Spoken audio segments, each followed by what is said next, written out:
എല്ലാ സ്നേഹിതർക്കും സ്നേഹവന്ദനങ്ങൾ. വെള്ളറടയ്ക്കടുത്ത് ഒരു പെന്തക്കോസ്ത് കുടുംബത്തിൽ മകൻ അപ്പനെ കൊലപ്പെടുത്തിയ വാർത്ത ഞെട്ടലോടുകൂടിയാണ് നമ്മളൊക്കെ കണ്ടത്. സമൂഹത്തിൽ ഇന്ന് ഇമാതിരിയുള്ള കൊലപാതകങ്ങൾ വളരെ വ്യാപകമായി നമ്മൾ കാണുന്നുണ്ട്. വിശുദ്ധ വേദപുസ്തകത്തിലെ ആദ്യത്തെ മരണം തന്നെ കൊലപാതകമായിരുന്നു. സഹോദരൻ സഹോദരനെ കൊല ചെയ്ത ഒരു ചരിത്രം. അതിൽ കർത്താവ് കയ്യനെ വിളിച്ച് ചോദിക്കുന്ന, അല്ലെങ്കിൽ അയാളോട് പറയുന്ന ഒരു സംഭാഷണം, പാപം നിന്റെ വാതിൽക്കൽ കിടക്കുന്നു, അല്ലെങ്കിൽ ചെകുത്താൻ നിന്റെ വാതിൽക്കൽ കിടക്കുന്നു, അവന്റെ ആഗ്രഹം നിന്നോടാകുന്നു, നീ അവനെ കീഴ്പ്പെടുത്തണം. അത് കേൾക്കാതെ പോയ കയീൻ ഒടുവിൽ കൊലപാതകനായി ദൈവത്തിന്റെ അടുക്കലേക്ക് വരുന്നതാണ് നമ്മൾ കാണുന്നത്. അപ്പോൾ അയാളെ കൊലപാതകനാക്കി മാറ്റിയത് അവിടെ ചെകുത്താനാണെന്നുള്ള കാര്യം വളരെ വ്യക്തമാണ്. ഇവിടെ ഇപ്പോൾ ഈ കൊലപാതകത്തെക്കുറിച്ചുള്ള ചർച്ചകൾ സമസ്ത മേഖലകളിലും നടക്കുന്നത് ചിലതെങ്കിലും ആൾക്കാർ എനിക്ക് ഇട്ടുതരികയും ഞാൻ ശ്രദ്ധിക്കുകയും ചെയ്യും. അതിലൊരു പെന്തക്കോസ്ത് സഹോദരി പറയുന്ന അടക്കം എനിക്ക് കേൾക്കാൻ കഴിയും. ഇപ്പോൾ വ്യത്യസ്ത വീക്ഷണങ്ങളിൽ നിന്ന് പലരും പല അഭിപ്രായങ്ങൾ പറഞ്ഞിരിക്കുന്നത് കേട്ടു. അവകളെല്ലാം ഒരു പരിധിവരെ സത്യം തന്നെയാണ് താനും. അതുപോലെ ഞാൻ എന്റെ വീക്ഷണത്തിൽ മനസ്സിലാക്കിയ ചില വിലയിരുത്തലുകൾ കൂടി അതിനോട് ചേർക്കുവാനാണ് താല്പര്യപ്പെടുന്നത്. കൊലപാതകം എവിടെ നടന്നാലും അത് വേദനാജനകമാണ്. അതിന്റെ പുറകിൽ പിശാച് തന്നെയാണെന്നുള്ളതിന് യാതൊരു സംശയവും വേണ്ട. അത് മതത്തിന്റെ പേരിലായാലും രാഷ്ട്രീയത്തിന്റെ പേരിലായാലും വസ്തുവകകളുടെ ഷെയറിങ്ങിന്റെ പേരിലായാലും എന്തിന്റെ പേരിലായാലും. വാസ്തവത്തിൽ ഇതെല്ലാം വരുന്ന ഒരു 3 കാറ്റഗറിയിലാണ്: ജഡമോഹം, കൺമോഹം, ജീവനത്തിന്റെ പ്രതാപം. ജീവനത്തിന്റെ പ്രതാപത്തിനൊരു 3 വിങ്ങുണ്ട്: രാഷ്ട്രീയം, മതം, ജാതി. ഇവകളിൽ പെടാതെ ഒരിക്കലും ഒരു മരണം അല്ലെങ്കിൽ ഒരു കൊലപാതകം സംഭവിക്കുന്നേയില്ല. അപ്പോൾ എല്ലാ കൊലപാതകങ്ങളും ഞാൻ ഇപ്പറഞ്ഞ ഇത്രയും വസ്തുതകളുടെ പുറകിലാണ് നിൽക്കുന്നതെങ്കിൽ, ഇപ്പറഞ്ഞ 3 മേഖലകൾ കൺട്രോൾ ചെയ്യുന്നത് ഈ ലോകത്തിന്റെ പ്രഭുവാണ്. ഞാൻ ഇനി ആ ഭാഗം അവിടെ നിർത്തിയിട്ട് ഈ വിഷയത്തിലേക്ക് നിങ്ങളുടെ ശ്രദ്ധയെ കൊണ്ടുവരുവാൻ ആഗ്രഹിക്കുകയാണ്. ഒരു പെന്തക്കോസ്ത് കുടുംബം, അതിന്റെ പശ്ചാത്തലമൊക്കെ നല്ലതാണ് എന്നാണ് പൊതുവിൽ കേൾക്കുന്ന സംസാരം. ബാക്കി ഡീറ്റെയിൽസ് ഒന്നും എനിക്കറിയില്ല. പലരും വളർത്തിയതിന്റെ കുഴപ്പമെന്ന് പറയുന്നുണ്ട്, പലരും ചർച്ചിന്റെ കുഴപ്പമെന്ന് പറയുന്നുണ്ട്, പലരും ആ കുട്ടിയുടെ അഹങ്കാരം എന്ന് പറയുന്നുണ്ട്. ഇതെല്ലാം നമുക്ക് പുറത്തു നിന്ന് പറയാം. ആ തൊലിക്കകത്ത് കടന്ന് നോക്കിയാലേ വാസ്തവത്തിൽ അവിടെ എന്ത് സംഭവിച്ചു എന്ന് നമുക്ക് ഗ്രഹിക്കാൻ കഴിയും. പുറത്തു നിന്ന് പറയുന്നവർക്ക് എന്തും പറയാം. എനിക്ക് പറയാനുള്ളത് തൊലിപ്പുറത്ത് നിന്നല്ല, ഇച്ചിരി അകത്ത് കടന്നാണ്. ആ കുട്ടിയെ കുറിച്ച് പറഞ്ഞ പാസ്റ്റർമാര് പറഞ്ഞ, അവരെ വളരെ അറിയുന്നവർ പറഞ്ഞ ചില സന്ദേശങ്ങൾ. ഒന്ന്, അവൻ പുത്രികാ സംഘടനകളിൽ എന്ന് പറഞ്ഞാൽ യൗവനക്കാരുടെ മീറ്റിങ്ങുകളിലൊക്കെ പ്രസംഗിക്കുന്ന ഒരു പയ്യനായിരുന്നു. പിന്നെ ആത്മീക കാര്യങ്ങളിൽ വളരെ താല്പര്യം ഉണ്ടായിരുന്ന കുഞ്ഞായിരുന്നു എന്നാണ് നമ്മൾ കേട്ടത്. അവിടെ നിൽക്കട്ടെ. നമ്മുടെ ഒരു പ്രോബ്ലം, നമ്മുടെ കുട്ടികളെ നമ്മൾ ഏത് രീതിയിൽ കാര്യങ്ങൾ അഭ്യസിപ്പിക്കുന്നു എന്നതാണ്. ഈ സംസാരങ്ങൾക്കിടയിൽ ചിലരുടെ വീഡിയോസിൽ വന്നൊരു കാര്യം, പെന്തക്കോസ്തിനകത്ത് വളർത്തുന്നത് ഭയങ്കര സ്ട്രിക്റ്റ് ആയിട്ടാണ്, തൊടരുത്, പിടിക്കരുത് എന്നൊക്കെ പറഞ്ഞാണ് വളർത്തുന്നത് എന്നാണ് കേട്ടത്. ഞാൻ വളർന്നത് ഒരു പെന്തക്കോസ്ത് കുടുംബത്തിലാണ്. ഒരു കാരണവശാലും പരിധി കവിഞ്ഞുള്ള അത്തരത്തിലുള്ള സ്ട്രിക്ട്സ് ആൻഡ് റെഗുലേഷൻസ് എനിക്കുണ്ടായിരുന്നില്ല. ഞാൻ ബോൺ ആൻഡ് ബ്രോട്ടപ്പ് ഒരു TPM ഫാമിലി ആയിരുന്നു. TPM ഒരല്പം ഉപദേശത്തിന് കാഠിന്യമുണ്ട്. അത് അവരുടെ ശുശ്രൂഷ വൃന്ദത്തിന്റെ ഒരു പ്രത്യേകത കൂടിയാണ്. അവരാരും വിവാഹം കഴിക്കാറില്ല, വെള്ള വസ്ത്രം മാത്രമേ ധരിക്കാറുള്ളൂ, സമർപ്പിത ജീവിതമാണ്. കാത്തലിക്കിന്റെ മറ്റൊരു വേർഷൻ പോലെയാണ് അവരുടെ സ്റ്റൈൽ. അപ്പോ അവരവരുടെ വിശ്വാസികൾക്ക് പറഞ്ഞു കൊടുക്കുന്ന കാര്യത്തിനും ഒരല്പം പ്രത്യേകതയുണ്ട്. മറ്റുള്ളവരുമായി കല്യാണം കഴിക്കരുത് എന്നുള്ളതൊക്കെ ഒരു അലിഖിത നിയമമായി നിൽക്കുന്നു എന്നല്ലാതെ സ്വാഭാവികമായും TPM-നകത്തുള്ളവർ പുറത്തേക്ക് പോകാൻ സാധ്യത കുറവാണ്. കാരണം അതിൻ്റെ അകത്ത് ചുറ്റുപാടുകൾ വളരെ കംഫർട്ടബിൾ ആണ്. പക്ഷെ ഒരു പ്രോബ്ലം ഉള്ളത്, അതിനകത്തൊരു ബൈബിൾ സ്റ്റഡി എന്ന് പറഞ്ഞ ആഴ്ചയിൽ ഒരു ദിവസം ക്ലാസ് ഉണ്ട്. പക്ഷേ അത് പഠിപ്പിക്കുന്നത് ഏബിൾ ഹാൻഡ് ആയിട്ടുള്ള ആൾക്കാരല്ല. എന്ന് പറഞ്ഞാൽ ടീച്ചേഴ്സ് അല്ല വചനം ടീച്ച് ചെയ്യുന്നത്. അതൊരു ചെറിയ അല്ല വലിയ നിലയിൽ അപകടം ഉണ്ടാക്കുന്നുണ്ട്. പിന്നെ ജനറേഷൻ, അടുത്തു വരുന്ന കുട്ടികൾ സംശയം ചോദിച്ചാൽ അതിന് കൃത്യമായ മറുപടി പറയാൻ കെൽപ്പുള്ള സുവിശേഷകരുമില്ല, ടീച്ചേഴ്സുമില്ല. അതൊക്കെ ഒരു വലിയ അപകടമാണ്. അപ്പോൾ അതിലൊരുവിധം അറിവുള്ള ആൾക്കാർ മറ്റുള്ളവരുടെ പ്രസംഗം കേൾക്കും, മറ്റുള്ളവരുമായി അവർ ആത്മീക വിഷയങ്ങൾ പങ്കുവെക്കും. അപ്പൊ തന്നെ അവരുടെ ചുവട് മിക്കവാറും TPM-ൽ നിർത്തിയിരിക്കാൻ അവർ ശ്രമിക്കും. കാരണം വേറെ ആലമ്പുകളൊന്നും അതിനകത്തില്ല. ഇപ്പൊ മറ്റെല്ലാ ചർച്ചകളെ നോക്കിയാൽ ഇലക്ഷൻ ഉണ്ട്, ആകെ ഒരുപാട് പ്രശ്നങ്ങളുണ്ട്. അതുകൊണ്ട് ഒരു പ്രശ്നവും TPM-ൽ ഇല്ല എന്നല്ല ഞാൻ ഈ പറയുന്നത്. ഒരു ലൈമാനെ സംബന്ധിച്ചിടത്തോളം ഒരുവിധം കംഫർട്ടബിൾ ആയിട്ട് അവന് ജീവിച്ചു പോകാം, ശല്യമില്ല. പക്ഷെ ആത്മീക വളർച്ചയുണ്ടാകുമോ എന്ന് ചോദിച്ചാൽ അതൊരു പരിതാപകരമായ കാര്യമാണ്. ഞാൻ പറഞ്ഞത് നോർമലി അവന് ജീവിച്ചങ്ങ് പോകാം. എന്നാൽ മറ്റ് ചർച്ചകളെ സംബന്ധിച്ചിടത്തോളം നോർമൽ എന്ന ലെവലിൽ നിന്നും മുകളിലേക്ക് ജീവിക്കാൻ ഒരു അന്തരീക്ഷം കുറച്ചു കാലങ്ങൾക്ക് മുമ്പ് ഉണ്ടായിരുന്നു. ഞാനൊരു 25 കൊല്ലങ്ങൾക്ക് മുമ്പ് തന്നെ TPM വിട്ടതാണ്. 18 വയസ്സൊക്കെ ആകുമ്പോൾ ഞാൻ TPM വിട്ടതാണ്. പിന്നെ ബൈബിൾ കോളേജിൽ പെട്ടെന്ന് പോയി, അവിടെ നിന്ന് ശുശ്രൂഷയിലേക്ക് ഞാൻ ഇറങ്ങിയതാണ്. ഇപ്പോൾ 10-25 കൊല്ലമായിട്ട് ഞാൻ ശുശ്രൂഷയിലാണ്. അപ്പോ അന്നത്തെ കാലഘട്ടത്തിൽ ബൈബിൾ ക്ലാസ്സുകൾക്ക് വളരെയധികം പ്രാധാന്യം ഉണ്ടായിരുന്നു. ഇന്നത്തെ ഒരു പ്രതിസന്ധി, ഇന്ന് നമ്മൾ 2-3 കാര്യങ്ങളുടെ വ്യത്യാസം മനസ്സിലാക്കണം. ഞങ്ങളുടെയൊക്കെ ചെറുപ്പം മൊബൈൽ പോലും ഇല്ലാതിരിക്കുന്ന ഒരു കാലമാണ്.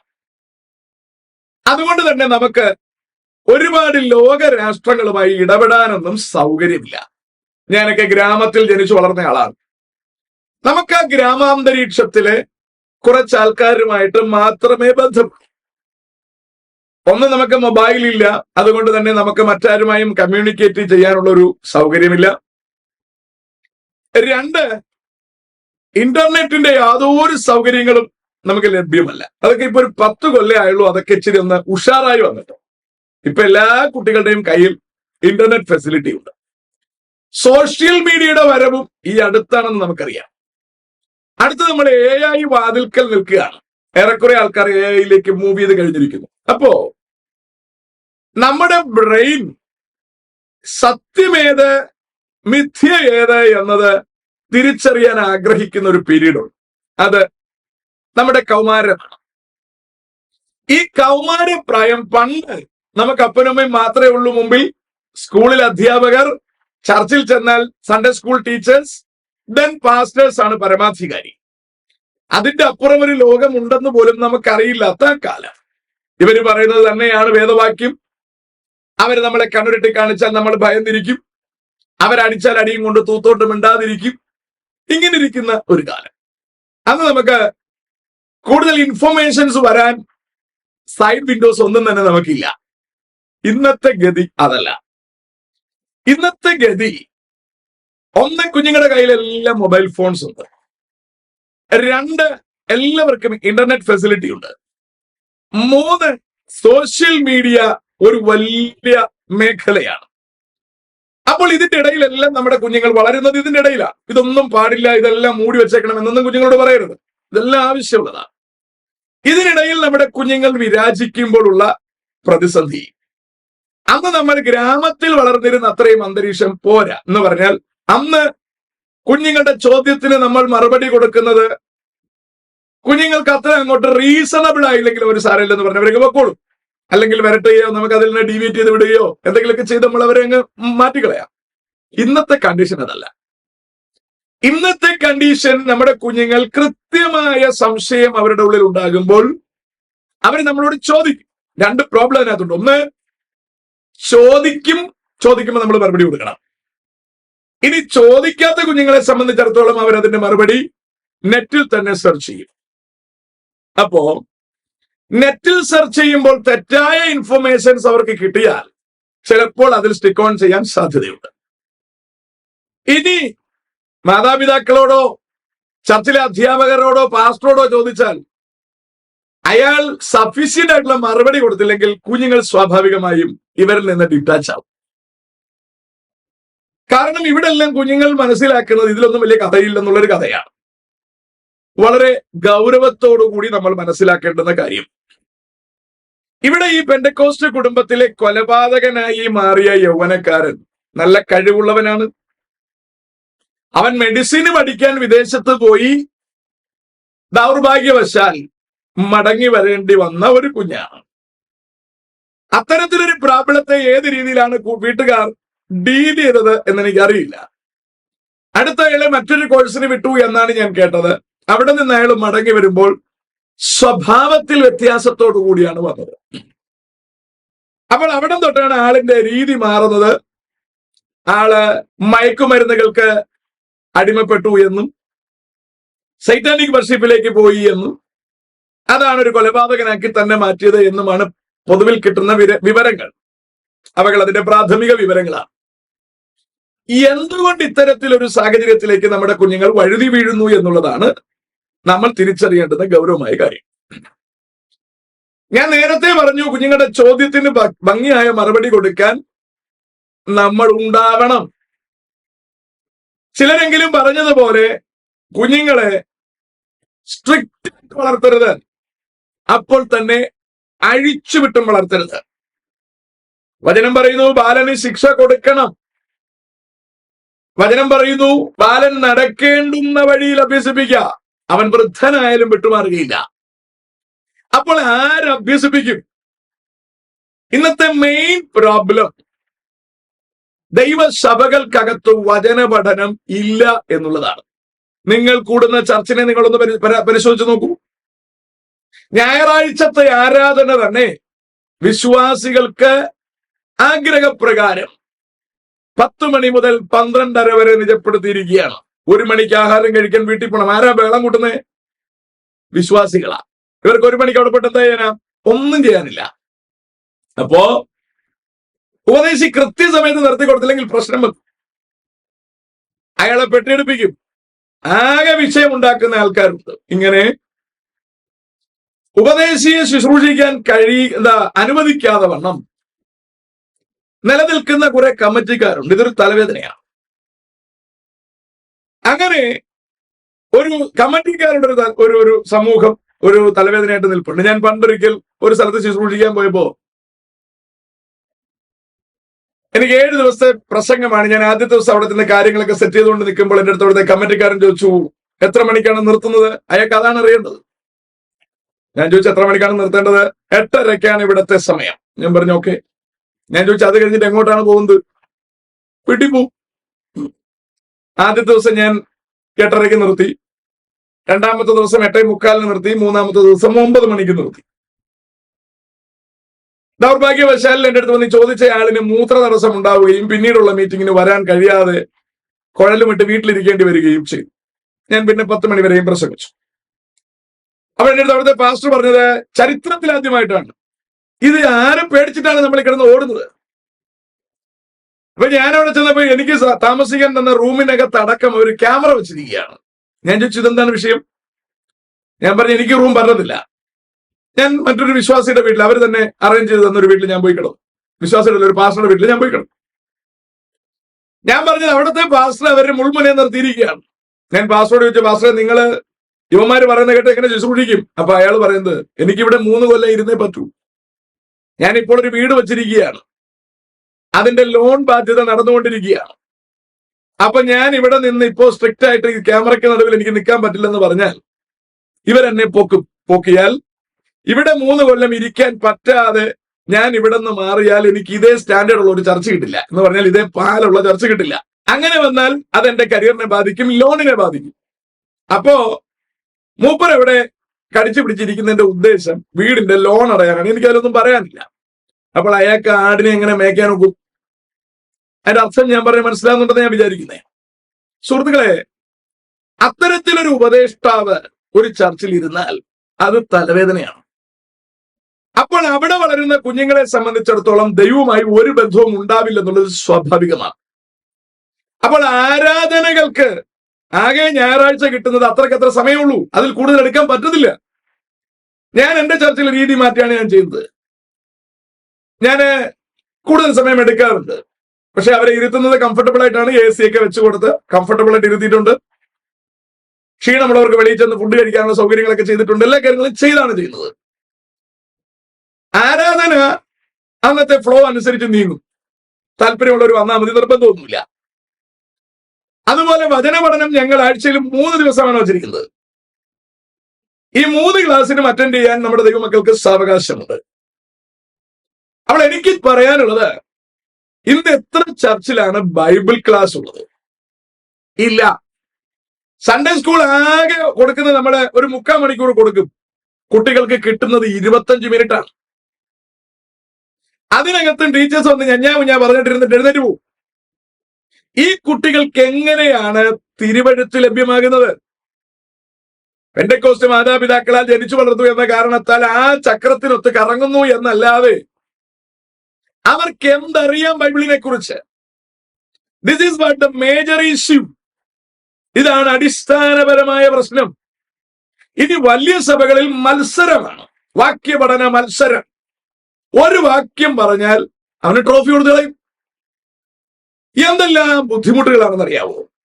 അവിടെ മത്സരമായി, പാട്ടിന് മാർക്കിട്ടത് ശരിയായില്ല, മാതാപിതാക്കളാണ് ജഡ്ജസിന്റെ തലയിൽ കയറുന്നത്. ഇവനൊക്കെ എങ്ങോട്ട് പോകാനാണ് ഈ വളരുന്നത്? ഈ തലമുറകളെ എന്ത് പറഞ്ഞാണ് വളർത്തുന്നത്? ഞാൻ പറയുന്നതിന്റെ അർത്ഥം മനസ്സിലാകുമെന്ന് വിചാരിക്കുക.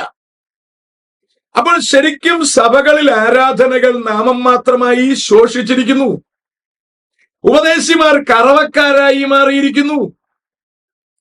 കുഞ്ഞുങ്ങൾക്ക്, അല്ലെങ്കിൽ ആടുകൾക്കും ആടിന്റെ കുഞ്ഞുങ്ങൾക്കും എന്ന് പറഞ്ഞാൽ വിശ്വാസികൾക്കും അവരുടെ മക്കൾക്കും വചനം അവർ കൊടുക്കുന്നില്ല.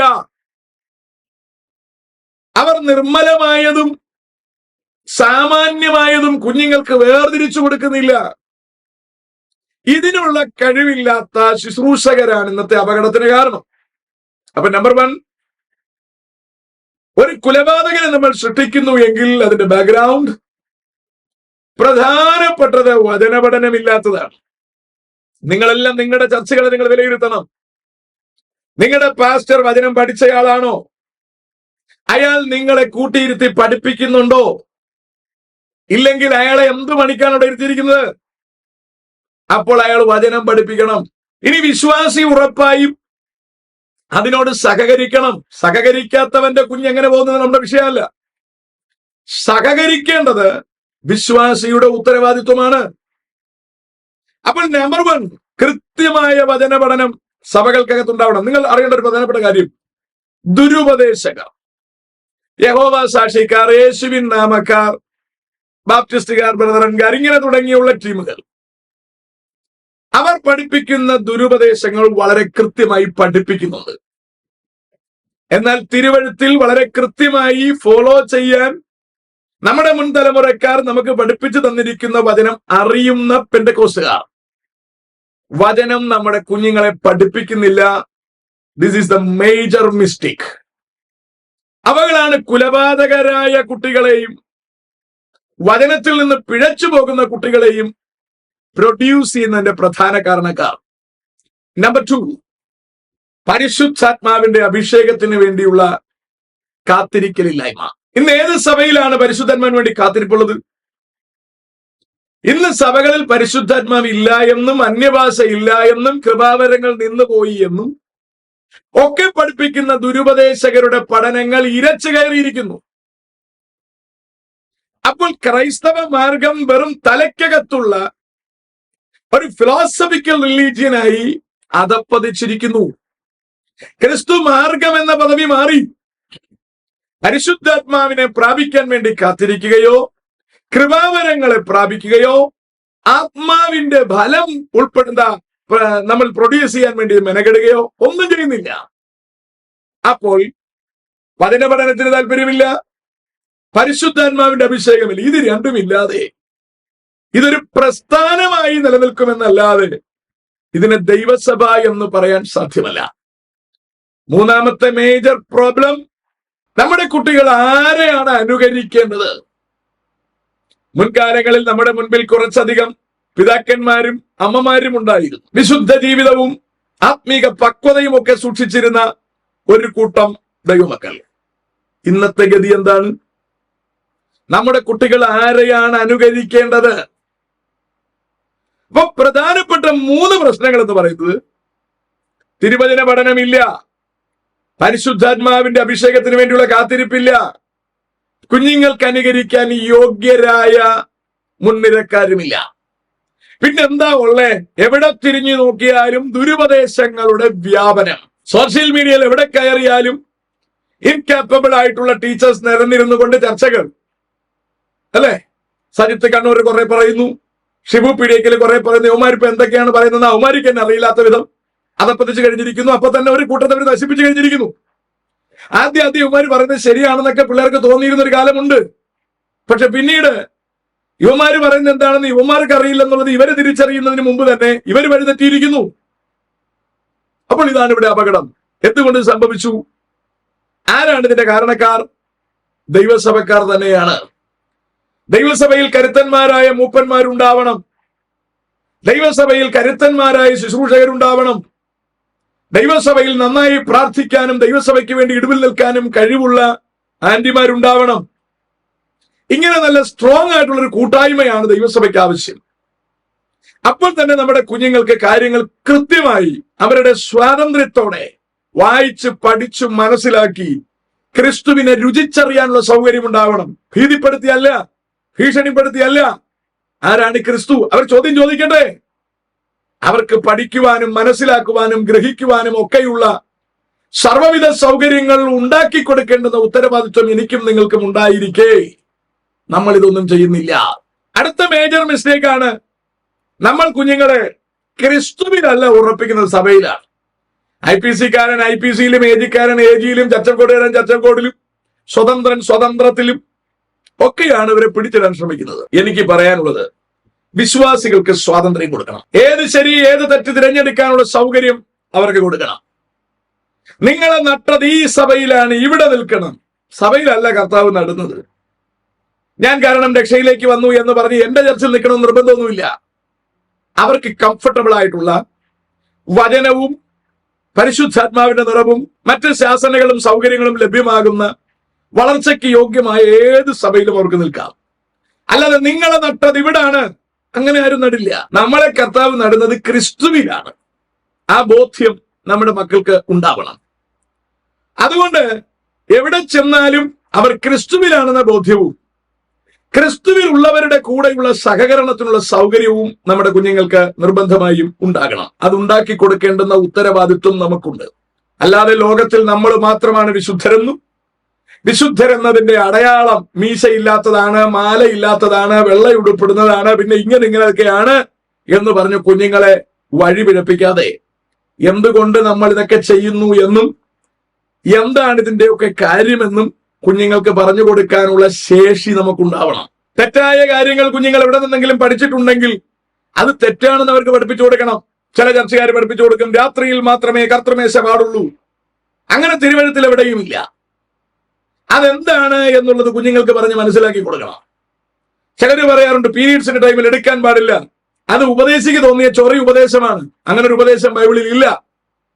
ഇതൊക്കെ ഹൈന്ദവ മതത്തിൽ നിന്നും അവിടെ നിന്നും ഇവിടെ നിന്നും ഒക്കെ വന്നു കയറിയതാണ്. ചിലർ പറയാറുണ്ട് വീട്ടിൽ നായ വളർത്താൻ പാടില്ല, ദൂതന്മാര് കാവൽ നിൽക്കില്ല.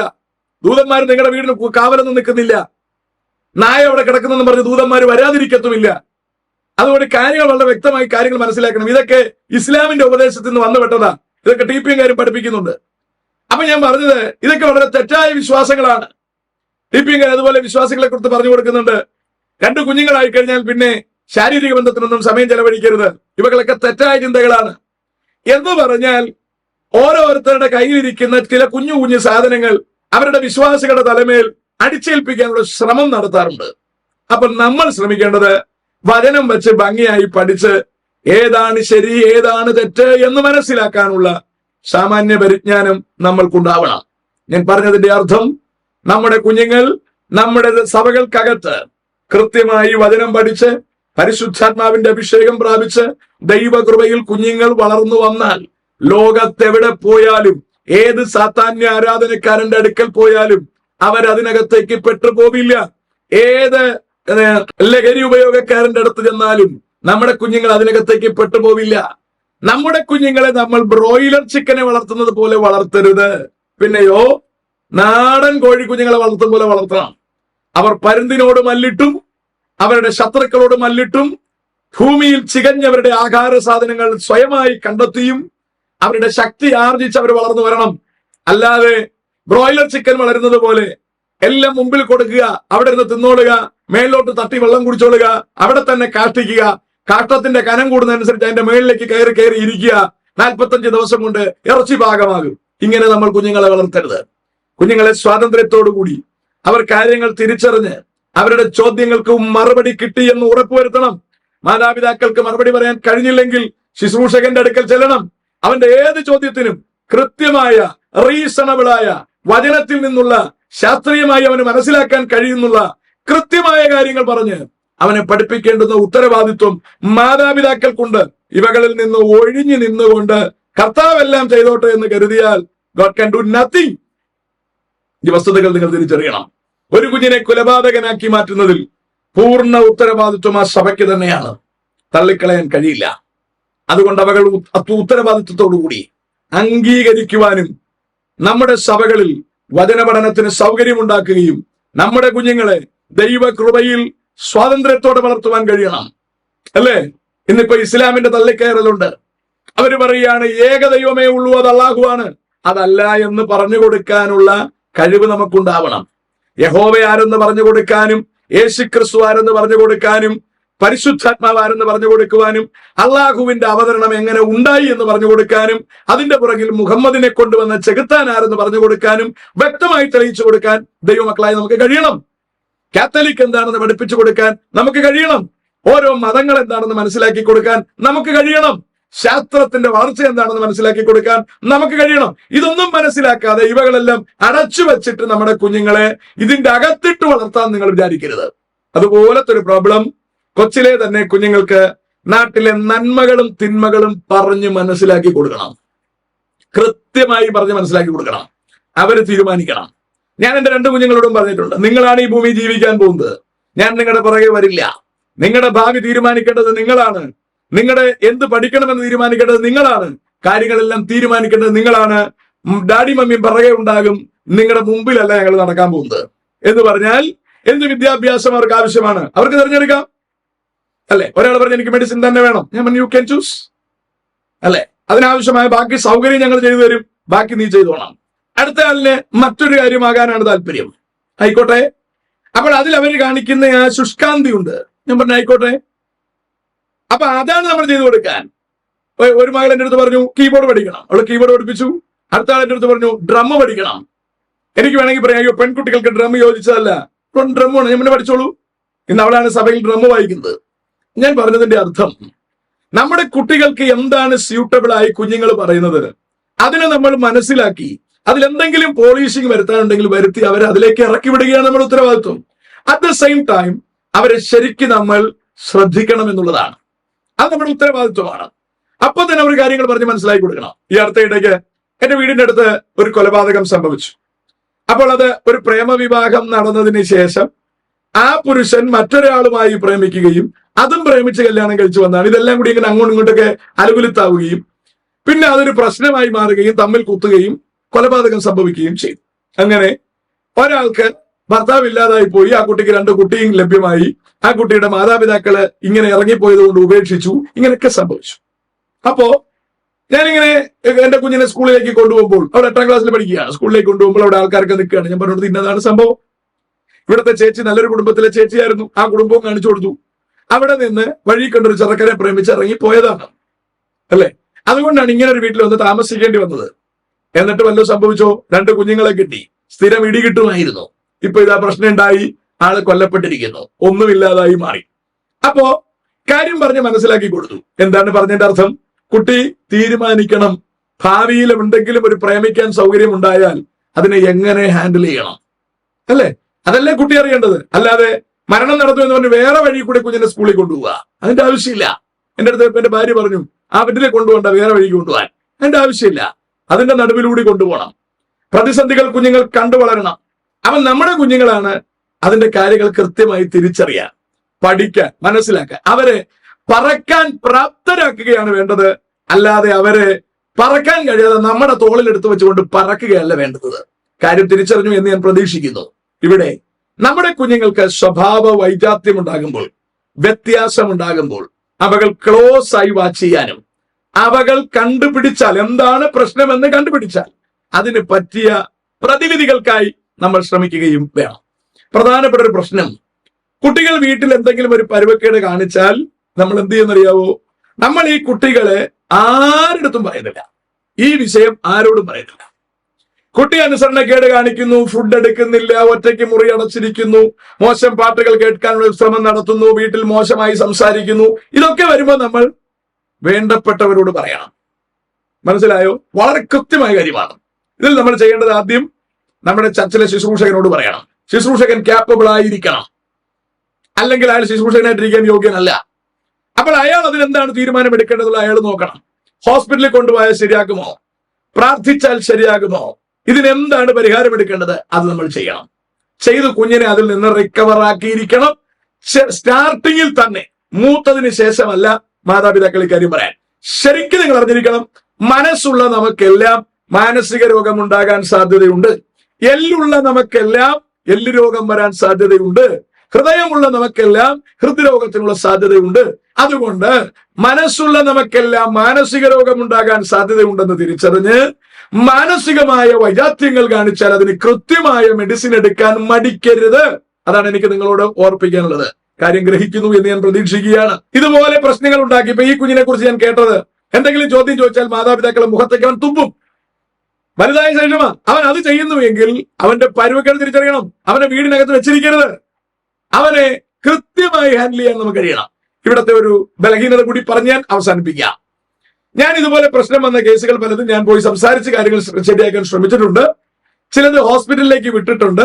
പക്ഷെ മാതാപിതാക്കൾക്ക് അതിൽ കൃത്യമായി സഹകരിച്ചില്ലെങ്കിൽ അവിടെ വിജയമൊന്നും നടക്കാൻ പോകുന്നില്ല. മാതാപിതാക്കൾ പലപ്പോഴും പിള്ളേരുടെ അടുത്ത് ഒരു സോഫ്റ്റ് കോർണറാണ് കാണിക്കുന്നത്. അങ്ങനെ കാണിച്ചാൽ കുഞ്ഞുങ്ങൾ രക്ഷപ്പെടാൻ പോകുന്നുമില്ല. വളരെ കൃത്യമായിട്ട് രോഗിയായിട്ട് തന്നെ കണ്ട് ട്രീറ്റ് ചെയ്താലേ കാര്യം നടക്കത്തുള്ളൂ. അല്ലെങ്കിൽ അതിനകത്ത് കാര്യം നടക്കാൻ പോകുന്നില്ല. അതിന് ഞാൻ പലപ്പോഴും പോലീസ് സ്റ്റേഷനുമായിട്ട് ഇടപെട്ടിട്ടുണ്ട്. എന്ന് പറഞ്ഞാൽ കുഞ്ഞുങ്ങൾ കൂടുതൽ മൊബൈലിന് അഡിക്റ്റ് ആവുക. അപ്പോൾ ഇവരെന്താണ് ചെയ്യുന്നത് നമുക്കറിയില്ല. എന്തെങ്കിലും ബിസിനസ് ആണോ ചെയ്യുന്നത്? ഇവർ പബ്ജി പോലെയുള്ള ഗെയിമുകളിൽ ഏതിലെങ്കിലും ഇവർ അഡിക്റ്റ് ആവുകയാണോ? അല്ലെ, ഓജോ ബോർഡ് കളിയാണോ? എന്താണ് സംഭവം നമുക്കറിയത്തില്ല. അപ്പോ ഇവരുടെ പ്രശ്നം എന്താണെന്ന് കണ്ടുപിടിക്കാൻ വാസ്തവത്തിൽ പോലീസ് ഒരു കേസ് ചാർജ് ചെയ്തിട്ട്, ഇപ്പൊ മാതാപിതാക്കൾ കൊണ്ടുകൊടുത്താൽ അതിനൊരു കേസ് ചാർജ് ചെയ്തിട്ട്, അല്ലെങ്കിൽ അതിന്റെ അവർക്ക് സൂക്ഷിച്ച് അവരുടെ സൈബർ ഇടങ്ങളിൽ കൊടുത്ത് ഇവൻ എവിടെ കൂടാണ് കളിക്കുന്നതെന്ന് കണ്ടെത്തി അതിനെ കൃത്യമായി ശരിയാക്കാൻ ഇവിടുത്തെ പോലീസ് സംവിധാനങ്ങൾക്ക് കഴിയണം. പക്ഷെ അവരത് ചെയ്യില്ല. മനസ്സിലായോ? ഇപ്പൊ ഈ കുഞ്ഞിന്റെ കാര്യം തന്നെ ഞാൻ പറയാം. ഈ കുഞ്ഞിന്റെ കേസ് നിങ്ങൾ ഈ കൊലപാതകത്തിന് മുമ്പ് ചെന്ന് വെള്ളറട പോലീസ് സ്റ്റേഷനിൽ പറഞ്ഞു നോക്കിയേ, അവർ ചെയ്തില്ല. അവരിതിങ്ങനെ എടുത്തു വെച്ചിട്ട് അത് നിങ്ങൾ അങ്ങനെ ചെയ്താൽ മതി, ഇങ്ങനെ ചെയ്താൽ മതി പറഞ്ഞ് കളയത്തേ ഉള്ളൂ. പക്ഷെ അവർ അന്ന് ഇപ്പോൾ ചെയ്തതുപോലെ, ഇവൻ കൊലപാതകനായി മാറിയതിന് ശേഷം അവന്റെ മുറി പരിശോധിച്ചതുപോലെ, അവന്റെ ഫോൺ പരിശോധിച്ചതുപോലെ കാര്യങ്ങൾ നേരത്തെ പരിശോധിച്ചാൽ ഒരു കൊലപാതകം ഒഴിവാക്കാം. ഒരു കുഞ്ഞിനെ കൊലപാതകയാക്കി മാറ്റുന്നതിൽ നിന്ന് നമുക്ക് ഒഴിവുവരുത്താം. പൊളിവകൾ ചെയ്യണമെങ്കിൽ കൃത്യമായി നമ്മുടെ പോലീസിംഗ് കൂടി മാതാപിതാക്കളുടെ സംരക്ഷണത്തിന് എത്തണം എന്നാണ് എനിക്ക് ഓർപ്പിക്കാനുള്ളത്. അതുകൊണ്ട് ഗവൺമെന്റ് തലങ്ങളിൽ എന്നെ ശ്രദ്ധിക്കുന്നവർ ദയവായി ഈ കാര്യങ്ങൾ മുഖവിലക്കെടുക്കണമെന്നാണ് പറയാനുള്ളത്. കാരണം നമ്മുടെ മാതാപിതാക്കൾ ഇങ്ങനെ ഒരു വിഷയം വന്നാൽ ആരോടാണ് പറയാൻ പറ്റുക? പാസ്റ്റേഴ്സിനോട് വന്ന് പറയും. നമ്മളത് പ്രാർത്ഥിക്കാനേ പറ്റൂ, കുറെ കൗൺസിലിംഗ് ചെയ്യാനേ പറ്റൂ. അവരെ കൃത്യമായ നിലയിൽ കൂച്ചുവിലങ്ങിടാൻ കഴിയണമെങ്കിൽ ഇവിടുത്തെ പോലീസിംഗ് സിസ്റ്റം ഇവരെ സപ്പോർട്ട് ചെയ്യേണ്ടതായിട്ടുണ്ട്. അപ്പോൾ ഇവർക്ക് മാനസികമായി പ്രശ്നമുണ്ടെന്ന് കണ്ടാൽ ഊളംപാറ കൊണ്ടുപോയി നമുക്ക് ട്രീറ്റ് ചെയ്യാം. ഞാൻ ഒരുപാട് പേരെ ഊളംപാറയിൽ മറ്റിടങ്ങളിലും കൊണ്ടുപോയി ട്രീറ്റ് ചെയ്തിട്ടുണ്ട്, സുഖമാക്കിയും വിട്ടിട്ടുണ്ട്. ഒരു കുഴപ്പം അതിനകത്തില്ല. അപ്പൊ ഞാൻ പറഞ്ഞതിന്റെ അർത്ഥം അത് നമുക്ക് ചെയ്യാം. പക്ഷെ അവർക്കും കൈയിടാൻ പറ്റുന്നതിന് ഒരു മേഖല, ഒരു പരിധിയുണ്ട്. എവിടെ? അവിടെയാണ് സൈബർ ഇടങ്ങൾ. അവിടേക്ക് കൃത്യമായി പോലീസ് ഒരു വല വിരിച്ചിട്ടാൽ കൃത്യമായും ഇവൻ എവിടേക്ക് കളിക്കുന്നു എന്ന് പെട്ടെന്ന് അവർക്ക് പിടിച്ചെടുക്കാനും ഇവന്റെ ബന്ധങ്ങൾ എവിടേക്കാണെന്ന് പിടിച്ചെടുക്കാനും ഡിറ്റാച്ച് ചെയ്യേണ്ടവകൾ ഡിറ്റാച്ച് ചെയ്ത് നമ്മുടെ തലമുറകളെ രക്ഷപ്പെടുത്താനും കഴിയും. അതുകൊണ്ട് എനിക്ക് നമ്മുടെ അധികാരികളോടായി പറയാനുള്ളത്, ദയവായി നമ്മുടെ പുത്തൻ തലമുറകൾക്ക് വേണ്ടി നിങ്ങൾ സഹകരിക്കണമെന്നാണ് പറയാനുള്ളത്. സഹകരിക്കുമോ എന്ന് എനിക്കറിയില്ല. കാരണം ഇവിടത്തെ മദ്യം വിൽപ്പനയാണ് ഗവൺമെന്റിന്റെ നിലനിൽപ്പിന്റെ കാരണം. അതുകൊണ്ട് കുഞ്ഞുങ്ങൾ മദ്യപിക്കാതാക്കാൻ നിങ്ങൾ ശ്രമിക്കില്ല എന്നാണ് എന്റെ ധാരണ. ദയവായി ശ്രമിക്കണമേ എന്നാണ് എന്റെ അപേക്ഷ. കുഞ്ഞുങ്ങളെ അടക്കം മദ്യത്തിലേക്ക് കടത്തിവിട്ട് അതിന്റെ ചിലവെടുത്ത് തൽക്കാലം ഗവൺമെന്റിന് നിൽക്കാമെങ്കിലും ദിവസങ്ങൾ ചിലത് കഴിയുമ്പോൾ ഈ തലമുറകൾ നശിച്ചു പോവുകയും നമ്മുടെ രാഷ്ട്രം തന്നെ ഇല്ലാതാവുകയും ചെയ്യും. കാര്യങ്ങൾ മനസ്സിലായി കാണും എന്ന് ഞാൻ പ്രതീക്ഷിക്കുന്നു. അതുകൊണ്ട് വെള്ളറടയിൽ പെന്റക്കോസ്റ്റ് കുടുംബത്തിൽ ഒരു കൊലപാതകനെ ഉണ്ടാക്കിയെടുത്തതിന്റെ കാരണക്കാരാരൊക്കെയാണെന്ന് നിങ്ങൾക്ക് മനസ്സിലായി കാണും എന്ന് ഞാൻ പ്രതീക്ഷിക്കുന്നു. അതുകൊണ്ട് മാതാപിതാക്കളെ മാത്രം പഴിക്കാൻ നമുക്കാവില്ല. അവർക്കൊരുപാട് പരിമിതികളുണ്ട്. അവരെ സഹായിക്കാൻ നമ്മൾ പരസ്പരം നിൽക്കേണ്ടത് അത്യന്താപേക്ഷിതമാണ്. ഒരു കൂട്ടായ്മ എന്ന് പറയുമ്പോൾ അതാണ് ഇതിലെ കാര്യം. അങ്ങോട്ടും ഇങ്ങോട്ടും സഹകരിക്കുവാനും ഇടപഴകുവാനും സ്നേഹിക്കുവാനും ക്രിസ്തുവിന്റെ സ്നേഹം എല്ലാവരിലേക്കും പമ്പ് ചെയ്യുവാനും കഴിയത്തക്ക നിലയിൽ ഒരു സംവിധാനം ഉണ്ടാക്കിയെടുക്കേണ്ടത് നമ്മുടെ ഉത്തരവാദിത്വമാണ്. കുട്ടികളെ ഡിറ്റാച്ച് ചെയ്തല്ല വളർത്തേണ്ടത്, ക്രിസ്തുവുമായി അറ്റാച്ച് ചെയ്താണ് വളർത്തേണ്ടത്. ഇനി ഒരിടങ്ങളിലും നമ്മുടെ തലമുറകൾ കുലപാതകരായി മാറാതിരിക്കട്ടെ, ഒരു മതത്തിലും അതുണ്ടാകാതിരിക്കട്ടെ. നമ്മുടെ സമൂഹത്തെ നേടാൻ നമുക്ക് ഒരുമിച്ച് നിൽക്കാം. പോലീസും നമ്മളോട് കൂടെ നിൽക്കാൻ നമുക്ക് പ്രാർത്ഥിക്കാം. നമ്മുടെ തലമുറകൾക്ക് വേണ്ടി നമുക്ക് കരയുവാനും പ്രാർത്ഥിക്കുവാനും നമുക്ക് തയ്യാറാകാം. അവർക്ക് നമ്മുടെ കർത്താവിനെ പരിചയപ്പെടുത്തി കൊടുക്കാം. അതിൽ നമ്മൾ പരാജയപ്പെടരുത്. പിശാചിനോട് എതിർത്ത് നിൽക്കുവാൻ നമുക്ക് ഒരുമിച്ച് നിൽക്കാം, കരുത്തരായി നിൽക്കാം, ധൈര്യത്തോടെ പ്രത്യാശയോടെ നിൽക്കാം. May God bless everybody.